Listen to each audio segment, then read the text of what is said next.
The gentleman from Tennessee is recognized for 5 minutes. Thank you, Mr. Chairman. First of all, thank you for what you do every day. And I have to tell you that with our human trafficking bills that the Congress passed in a bipartisan way just a few weeks ago, it really helped educate me about the enormity of this problem. I had no idea it was as large as it was. And I look at this graph that you have on your cyber tip line, and do you think, I mean, down here from 1998 or 2000 now, there's an astronomical increase. Right. And what's the reason for that? Is it because of better awareness, do you think? Because I can tell you, I was clueless about how enormous this problem is and how subtle. You just very well described it could be in a school. If you're not really paying attention and don't know what to pay attention to, somebody could be right there in front of you carrying on an apparently normal life, and they're not carrying on a normal life. I think one of the critical factors that has caused the increase is the online classified ad platforms on the internet, the back pages of the world.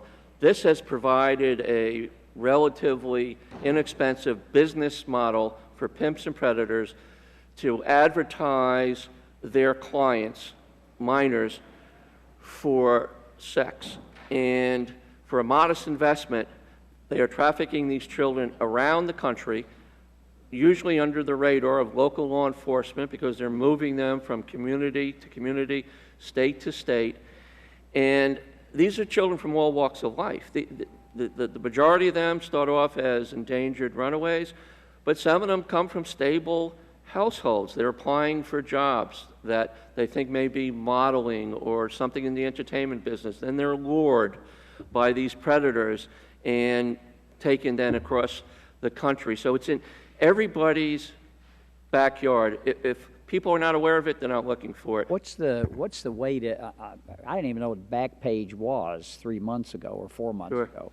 How do you go after those folks? One of the bills we passed was to go after the people who advertise on. Is that an effective method to do it? Because it's cheap, as you said, to put up a web page. And currently there's no regulations that they fall under. So unlike the responsible electronic service providers who have a legitimate business model, they choose not to know who their customer is. They turn a blind eye. If they see something that may look like potentially child pornography, they may make a preliminary report, but they're not searching their systems. So if they see a phone number associated with potentially illicit activity, well, search your system. That's not an isolated occurrence. That child associated with that number has probably popped up in multiple states, as we saw in Operation Cross Country. So they are doing their bare minimum. So They're doing a wink and a nod. Exactly. That's all they're doing. Precisely. And one of the things we did, I think, in the bill that is extremely important is to take the victims, not make them criminals, but make them victims, and so they can turn themselves in and not be prosecuted. Some of the fear is they're probably afraid, I'll go to jail because I'm engaged in something illegal. I thought that was a huge issue to take these children. They're victims of these crimes. You're 100% right, sir. And when they were treated like victims, they were not reporting because they felt that law enforcement was not a potential ally, a potential threat.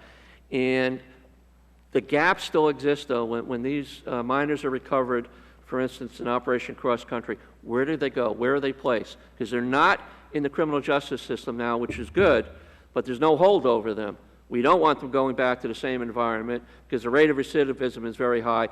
That 24, 48-hour period is critical to put them in the right hands, to get them the care, therapeutic care that they need. And I think this committee is well situated to identify those resources and agencies that we can partner with. And there's a real shortage there, as I understand, as I learned about this. The other thing I want you to, in my short time remaining, is to talk about the missing from foster care. I would think that's amazing to me that only 2 states have any requirement if a child walks away from foster care that no one would know that.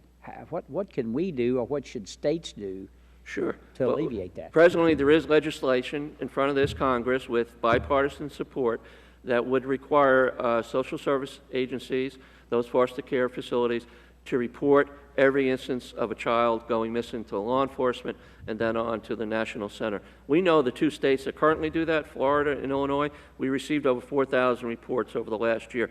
We can intervene with law enforcement at an early stage.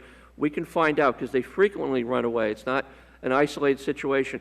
We know where they're likely to go, who they're with. Law enforcement gets that information.